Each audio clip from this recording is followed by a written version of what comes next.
Listen up, this is the hardcore chair-swinging freak, the only king of violence, Axel Rotten, and you're the only place I'm at on the internet. That's in your head right here with my man Jack and the 1-inch bicep, the only place on the internet for wrestling news.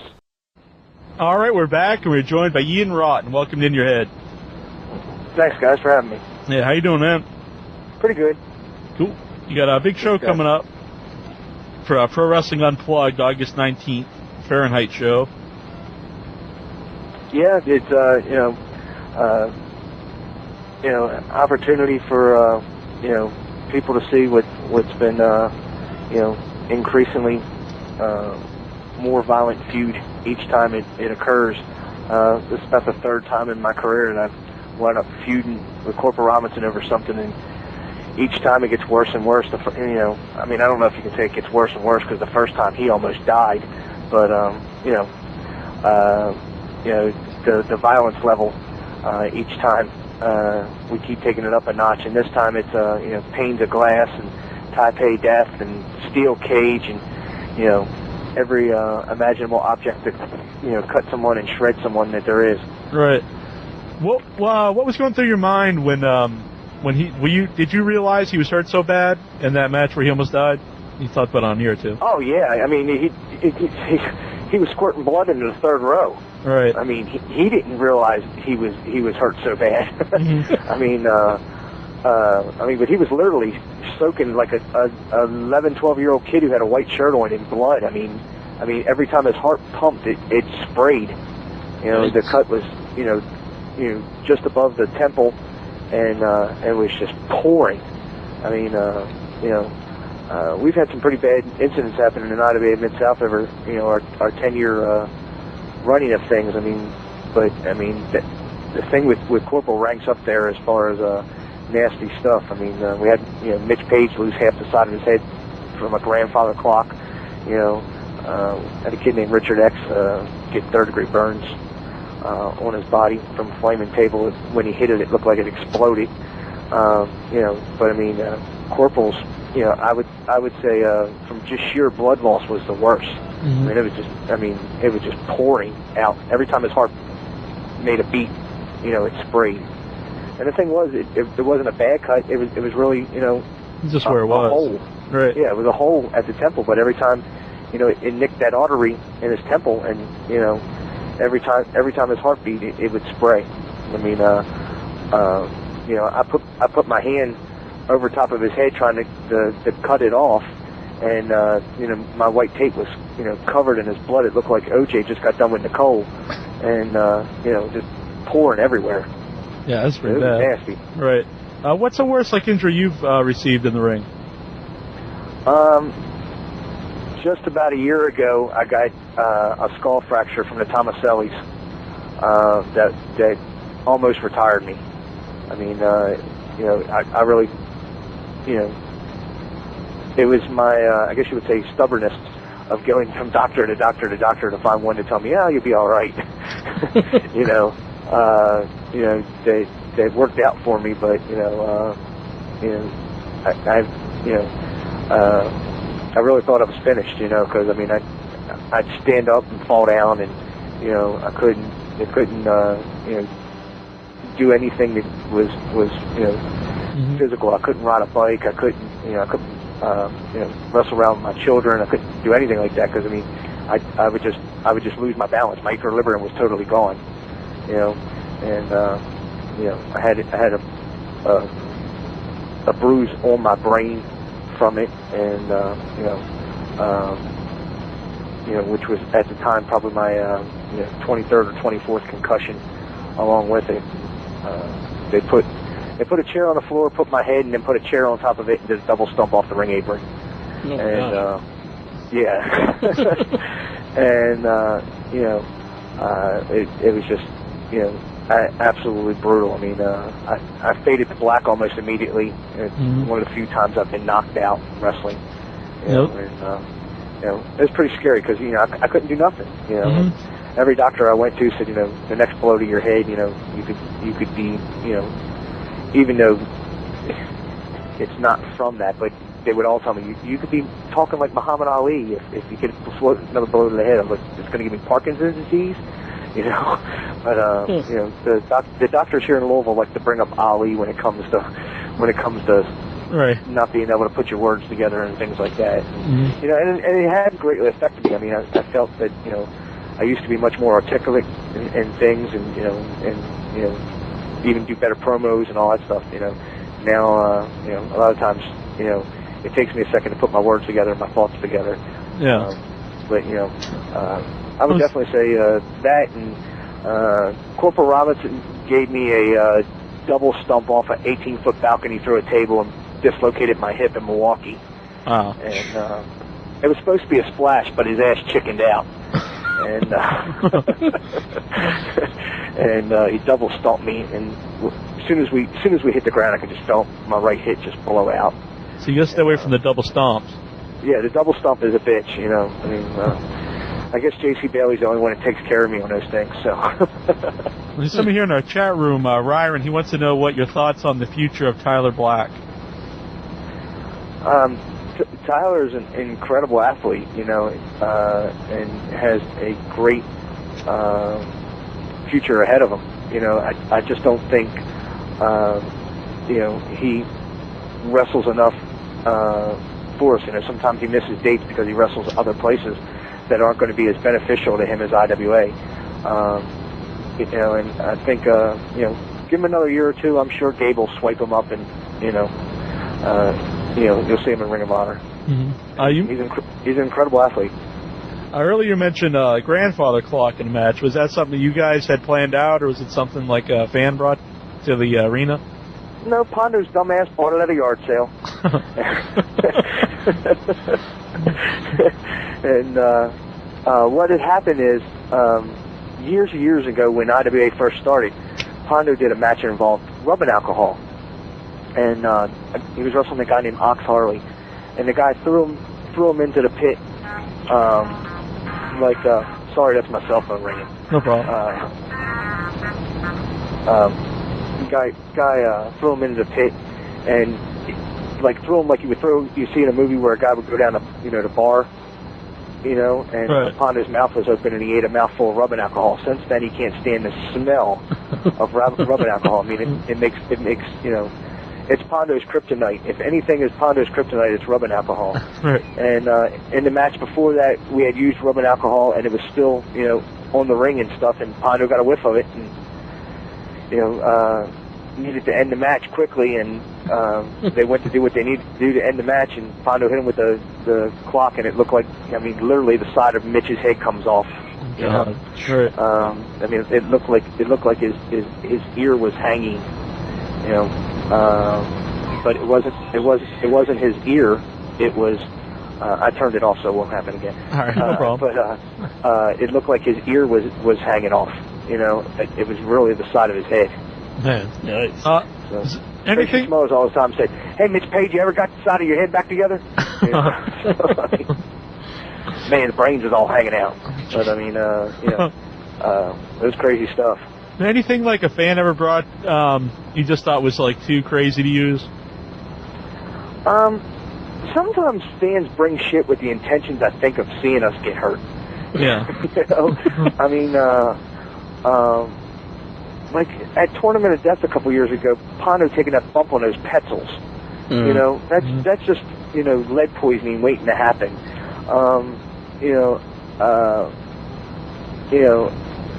There's been people have brought very thick sheets of glass, you know, and things like that, and I wonder what the hell they're thinking. You know, really, you know, most of the time there's not a weapon that I can't use, you know, in some form or fashion. The fan may not like the form or fashion I use it in. You know, they might have wanted to see a full swing with it going over somebody's head, right. You know, something like that. You know, you might not be able to use it in that fashion. But there's really not too many weapons that you can't use. I mean, in the old Kmart days of IWA, we used to have, it was a funny thing, we used to have North Bullitt County High School on one side and South Bullitt County High School on the other. And I guess these guys would like spend all day in shop class and metal class and stuff like that, just making shit for wrestling all week. You know? And I mean, me and Pondo used, metal mace balls that they made, and, I mean, we've used some stupid shit, Right. but the real thick panes of glass that people bring that can just, really fuck somebody up is, is the dumb shit. Yeah. Most of the time, you pick that up and drop it accidentally, if you know what I mean. Mm-hmm. Right. And sometimes it don't even break. What do you say, Ninja? T-Money from our message board, he has a question. He wants to know, how did you come to form IWA Mid-South? I moved to Louisville in 94, 95, and I started a hotline and stuff like that, and people would call me every Tuesday night after the USWA show with Jerry Lawler and Jerry Jarrett's group. For those of you who might not know, I imagine anybody on here would know, but I mean, and they would be like, man, this just sucks. I would do anything to go see some of that ECW stuff and, and things like that. So, after, literally 8-9 months of, my hotline would be completely full with people just bitching about Lawler's product. I thought, well, hey, there's definitely a market for it. People want to see it. So let's try it, and, first show we drew 99 people. I brought in Flyboy Rocco Rock and 911, and, next show, we drew a little bit more than that, and the next show, we drew a little bit more than that. By Thanksgiving, we were up over 300, and, we were doing really well until the Athletic Commission in Kentucky, started all our stupid shit, and, then eventually, we had to move it to Indiana. But basically, it started up from fans in the area, wanting something different. Wanting to see the same shit every week. USWA one night had 6 matches on the card, and 5 of them ended in a schoolboy. So, right. I mean, if I was a paying fan, which I was for several years before I broke in the wrestling business, right. I don't want to see 5 out of 6 matches ending in a schoolboy, and the 6th one was a disqualification. So, I mean, people wanted to see, definite finishes, and they wanted back to the olden days of Memphis, which was one of the coolest territories there was, with the blood and guts and concession stand brawls and all that good shit. You mentioned about being a wrestling fan before you got into wrestling. What was it like when you got to tag with Abdul the Butcher? Abby was real cool, to tag with, but the big was when I got to team with Dusty. Dusty was the reason why I wanted to become a wrestler. I grew up on the East Coast, and then when my parents divorced, my dad moved to Florida, and that was the first time that I saw Dusty, and and I was there for all kinds of shit. I was there for when Superstar Billy Graham beat Bruno in the Baltimore Arena, which was the Civic Center at that time for the WWF title then. We'll be on the show after you, by the way. Who will we? Superstar Billy Graham. Oh, great guy. Absolutely fantastic guy.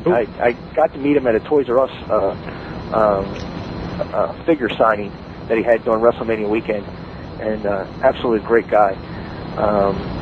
You guys will have a fantastic time with that.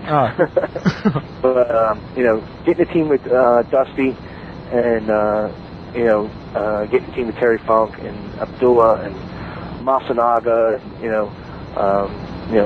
all those great hardcore guys, is an absolute pleasure to do. But, Dusty was the one that, I truly felt, no matter what, if I never ever go to WrestleMania, as a wrestler, I had my WrestleMania on that night. So,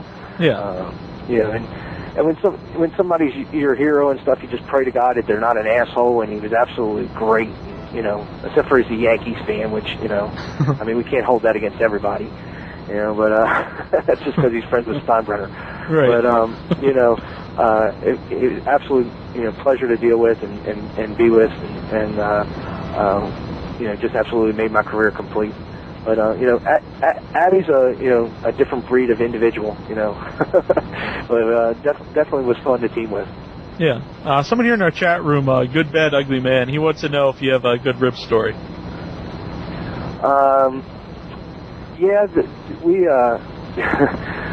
We have a really good rib that's not my rib, but I've stolen it and used it over time and time again. And the funny thing is, it comes from Gary Young. You guys remember who that guy is? Oh yeah, we've had him on the show. Yep. Yeah, midcolor in Texas and stuff like that. Gary Young. Yeah, I was thinking. Yeah, okay. We were wrestling this place in Dallas called Big D Championship Wrestling, and Gary Young told this kid that he needed him to get juice, and he said, "I don't know how to do that." You know, Gary said, "Well, you know, I've already made the blade, and you know, it's a very special blade, so you can't hurt yourself or anything like that.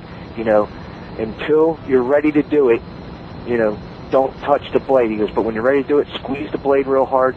It'll come, you know, squeeze the tape real hard, and the blade will come out, and then, you know, you'll be ready to go ahead."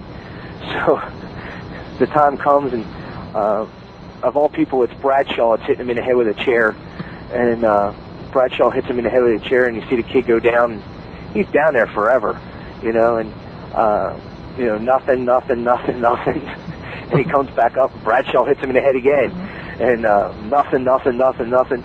Finally, this kid has taken the tape and rubbed his head so much he's rubbed it raw, and it starts bleeding. And he comes back after the match, and he's like, "I don't know, my brother. I don't understand why I couldn't get it to do more than this. I kept trying, and I didn't feel nothing sharp, and you know." And Gary goes, "Oh, I gave you the wrong one. That didn't even have a blade in it." So you just gave him rolled up tape, Right. and he you know, just rubbed his head eventually back and forth with electrical tape enough to make his head bleed. And since that time, I've done that rib, I don't know, probably 15 times on you know, first time guys that are juicing, you know. Did Brad? I was just asked, did Bradshaw know beforehand? No. Okay. He's probably getting pretty mad. No, he didn't know. He didn't know about the joke at all. But, yeah, he the second chair shot, he walloped the shit out of him. But it's one of the funniest ones. We did that to this kid in IWA, and afterwards we all came back, and I mean, it's like me, Bull Payne, Axel, Doug Gilbert, all screaming at this guy. You know, "We asked you to do this one little thing. The crowd was so hot, and you fucking blew it. You took all the heel's heat away," and all this other stuff, you know. And I mean, tears are welling up in his eyes. And I was like, "You know what would have fucking really helped there?" He's like, "What?" And I was like, "There'd have been a blade in that tape." And you just see this guy just, you know, absolute relief that, you know, it was a joke. So it went from him almost crying to sheer happiness. We guys bring up too that Hayabusa is going to be on the Pro Wrestling Unplugged show. That's the Is he? Yeah, I just announced that. I'm impressed as shit by that. I think Todd Gordon just announced that. That was a big announcement on Tuesday. No wonder I can't get no more money there. I'm just kidding. They pay me great. I don't know if he'll be able to wrestle or not. I don't think he can't wrestle anymore, can he? I don't think so. That's why I was even more impressed by that. I think he's doing something like a musical performance or something like that. Hell, whatever he's doing. I mean, it's a great opportunity for the fans of Philadelphia just to get his autograph. Yeah, definitely. You know? Definitely. What do you think about high spots and get the Hayabusa mask and get them signed? Right. Don't everybody steal my idea. That's a good idea. I might have to go get one of them. Yeah. What do you think about Todd Gordon? Do you think he doesn't get enough credit for ECW's success? Oh, definitely. I mean, you know, the man gave, you know, everything he had, you know, and the thing about Todd is, you know, Todd was always honest and upfront with me. You know, Paul Lee, you knew he was lying because his lips were moving, you know, but, you know, Todd, was always, you know, upfront, honest, you know. I mean, the night I quit, I went up to Todd. I was like, "Todd, I got to get more money." He's like, "Ian, it's not my company anymore." You know, he's like, I can't help you, you know. And he's like, "You got to go to Paul Lee." And you know, by that time it was the HHG Corporation and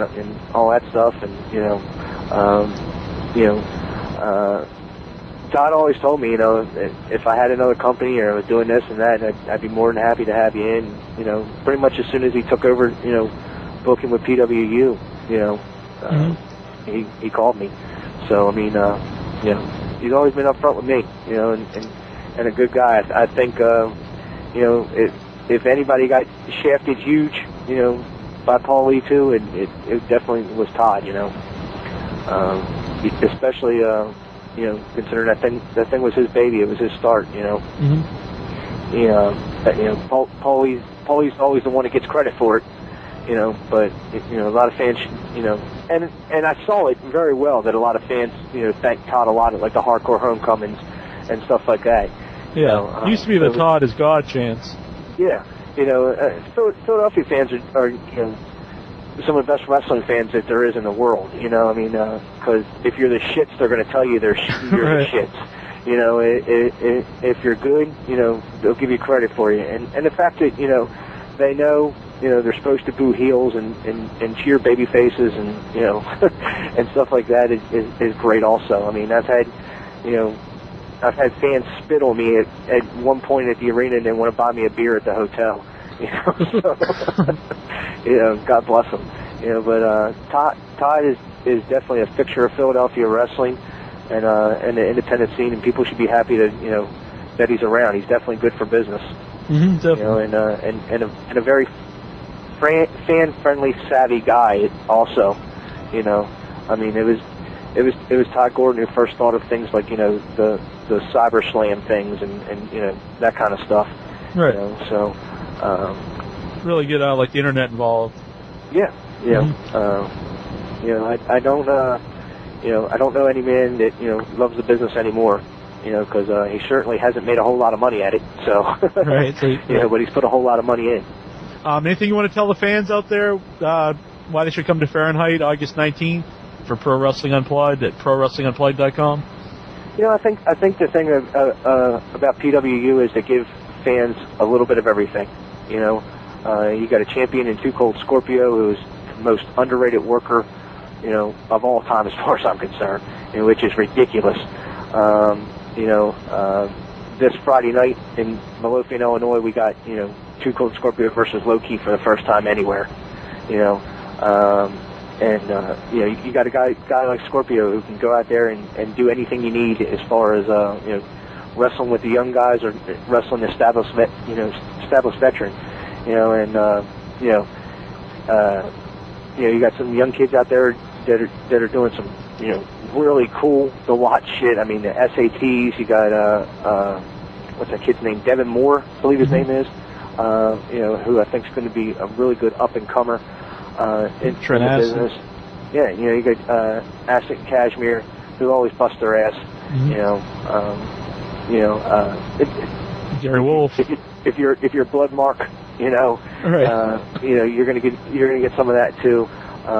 But what I'm saying is, if you're in the tag team wrestling, you know, you got the SATs, you got the Briscoe brothers, you got, you know, all kinds of stuff like that. All money's legal. You know, if you're into the blood and guts, you got that too. If you're into the high flying, you got that too. You know, if you're into, you know, stupid comedy stuff, you know, you got the ugly baby, which I think is the most one of the best gimmicks ever. And I'm really not usually into gimmicks, but that just kills me. You know. You know, anybody that knows my partner Jim Fannin, he is like the biggest hard ass in the world, and he actually even laughs at that. So, I mean, you know, got some you know, hot chicks around, you know, and antisocial, and who I like dropping on her head and, you know, watching her tits hit her eyes and blacking both of her eyes. You know, this show's got my girl Mickey Knuckles against Amy Lee. You know, that's like the first ever, yeah. First ever in the Pennsylvania, you know, first blood match. You know, and you know, I don't give a shit what anybody says. I might be partial or whatever, but, you know, it doesn't matter whether it's Sarah Del Rey, Cheerleader Melissa, any of the rest of them. You want to see the best women's wrestler in the business today, come see Mickey Knuckles. She can do it all, from hardcore, technical, hold for hold, catch as catch can wrestling, you know, chain wrestling, you know, to beating the shit out of somebody with something, you know, so if you're into women's wrestling, you get that too. So, I mean, PWU gives you a total show, which is, you know, a like what ECW used to give you, and that's a good thing.